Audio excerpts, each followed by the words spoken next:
Now we can understand Mashkasa B'Gemara, the Gemara says. What is the Bazeh Yuvan? In yesterday's Shir, the Shir of Shabbos, we discussed, first of all, the difference in a tzaddik and a rasha. And second of all, two types of Beinani. There's a Beinani that's called Lo Yavadeh, and there's a Beinani that's called Avodeh. A Beinani who works hard, and a Beinani doesn't work hard. How is it possible to be a Beinani with a Yetzer Hara and not work hard? Two possibilities. Number one, you have a unique set of personality traits that make you not Yetzer Hara inclined.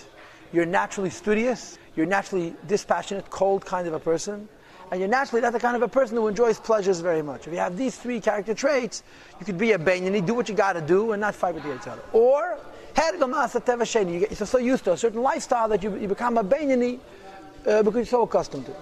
So now, you've much caused the big Gemara. We can explain the Gemara on this very same pasuk. The Gemara goes on the pasuk. And the Gemara says, what's the difference between one who serves Hashem and one who doesn't serve Hashem? And the Gemara says as follows, the Hainu. Who is considered Eved Elikim? Hainu, the person who learns his Pedic 101 times. What constitutes a Layavadi? One who is not working to serve the Eibishter?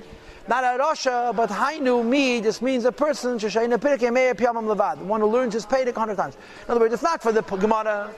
You would think that Le'avadi is a Rasha. A person doesn't serve Hashem, is a lowlife. The Le'avadi means he's serving the Eibishter. He's learning 100 times. But he's called Le'avadi because he's not learning 101 times. Now, the Rebbe explains why. The Hainu this means. Mishum should be a Meim in those days. Hayar Agilis, it was the habit. L'shanis kol Pedek Me'apyam. To learn everything 100 times.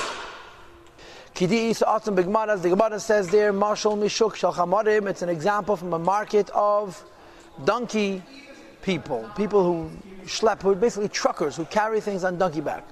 If you hire them to travel 10 parsa, which is 40 mil, 40 mil is, let's say 40 kilometers, cost you a zuzah, costs $100, a daily shipping, a daily trucking.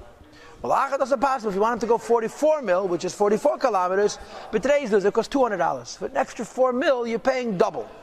And the answer is because it's more than what they're accustomed to. And the same is true also in Avodah. When a person learns something 101 times, this is 101st time. This extra 101st time, which is more than one's conduct. Of which he got accustomed to in his youth. Shkula keneged kulam is equal to them all. And it exceeds them all. But yes, there's more weight and more power. Because this person is called Eved Elikim, a laborer and a servant of God. Mipnei, since he's used to serving the Eibishter, and he's used to serving the Eibishter in a fixed way, and he's a good Jew. He never does any Avedas, does every mitzvah, but it's all based on habit. And when he changes his habit, this is called Avodah, because Sadach Le'er is Aval Hashem. He has to arouse love for Hashem. So when a person falls into patterns, does the same thing constantly, it's conceivable they should become a Le'avadah because there's no struggle. Eved Elikim is the fight of exceeding your limits, going beyond your comfort zone, going beyond what you're used to, and so forth and so on. And this is Avodah, which means this: the third person has a Teva, where he's naturally studious, and he's naturally not a Baltaiva, and he's naturally not Mutzunim B'Tivi, and so forth. Yeah. So the Tanya is, it's not fair. He has a Yetzer Hara, and because he has a Yetzer Hara, he doesn't have the Mila of a Tzaddik, which is Avas Hashem and Emiyas, so discussed for that. On the other hand, there's no temptation, so there's no fight. So he's stuck between what? Between a tzaddik and a soft place. Right? He's not a tzaddik, he's not Avos Hashem and Yiras Hashem. He's very comfortable, and we, Chasidus Chabad, looks a little bit disdainfully at such a person because there's no struggle. So what's he supposed to do? And the answer is, push yourself. Whatever, you're accustomed to create a struggle by exceeding your own comfort zone, and then you become Avodah. And the Alter Rebbe says, how do you become Avodah? By doing more than you're comfortable to. How do you get yourself to do more than you're comfortable to? Because you have to develop a love for the Eibishter. And the love for the Eibishter has two possibilities. Possibility number one is Aideshi is Mizbeini Megdol Sadesham. You have to contemplate and think about the greatness of the Eibishter, B'meicher in one's mind, brain. This is called Mayach Shalt Al Lev, or his bonus, which we'll see in the next Pedic Barucha. Lish Leitel Teva, to dominate one's nature.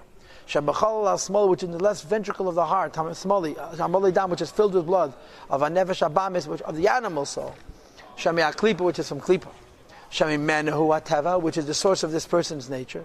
Your animal soul, which is in the blood, and it comes from Klipa, is the source of your nature.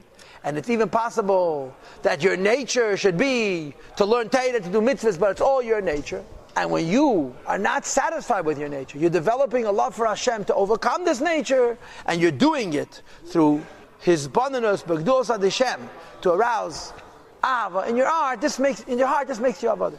So the Alter Rebbe v'zu avodah tamal lebein. This is the highest level of bein. The lashon that the Rebbe brings is that this is called avodah she'ein acharei avodah. The highest madrega of avodah bein is this is bein. Why?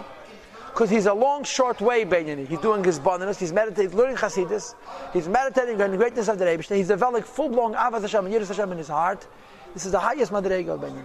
And therefore, even a person who's beteva going to be a yid, and he's called layavode, when he pushes himself by developing this love, and he does more than his habit, this makes him into avodah. Oh, there's another way to become avodah.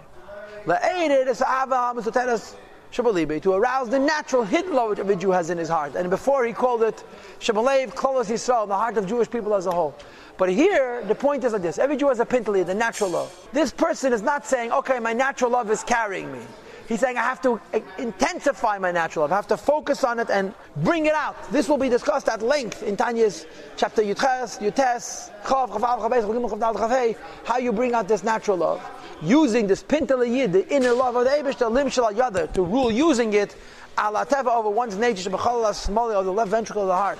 So the Alter Rebbe is a nikagam ken avoid. It's also called work. Even though you're not creating original love feelings for the Eibush, you're not meditating on Hashem to develop feelings of Hashem through the meditation. You're simply arousing the natural love. Is it an easy way? It's less Chabad. It's shorter, right? It's not long short. It's short long. Less work for sure. It's certainly different, and it's less work. Well, I don't know what it does or it doesn't. The bottom line is it's not your mayach. It's going straight to the neshama. And the Alter Rebbe says the way you do it, B'kitzur, is by reminding yourself of your own readiness for Mesiras Nefesh al Kiddush Hashem. When you contemplate the fact that you're ready to die to sanctify the name of the Eibishter, I suppose you'd be prepared to control your Yetzer Hara and not do a particular Aveda. But see, the point is, you're arousing this Ava Materes through a thought process. And therefore, it's called work, because you have to arouse it. And once it's aroused, you use it to fight with the nature and the Yetzer Hara by arousing the natural love in your heart. But the Layavod guy also relies on his Ava Mesoteres. The Layavade Beini, whether it's from birth or it's from habit, also relies on his Ava Mesoteres. As the Alter Rebbe said on the previous page, Dai Lei, it's about 10 lines in, from the beginning of the line. But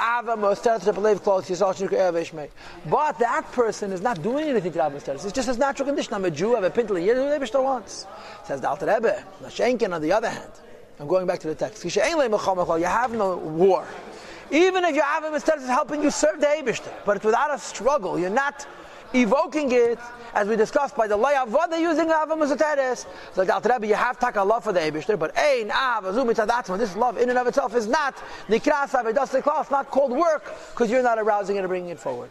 So you have layavod using Ava Mesoteres that's natural, avodah is revealed in Ava Mesoteres, and then you have the avodah through his abundance. Now what's going to happen is like this. The next two parakim, Tezayin and Yud Zayin, are going to discuss at length the first, Shem is boinen. You learn Hasidus, think about the greatness of Hashem, to develop original Avas Hashem and Yiras Hashem. Yud Chasanan, again, we're talking about Ava Mesoteres, the Pintal Yid.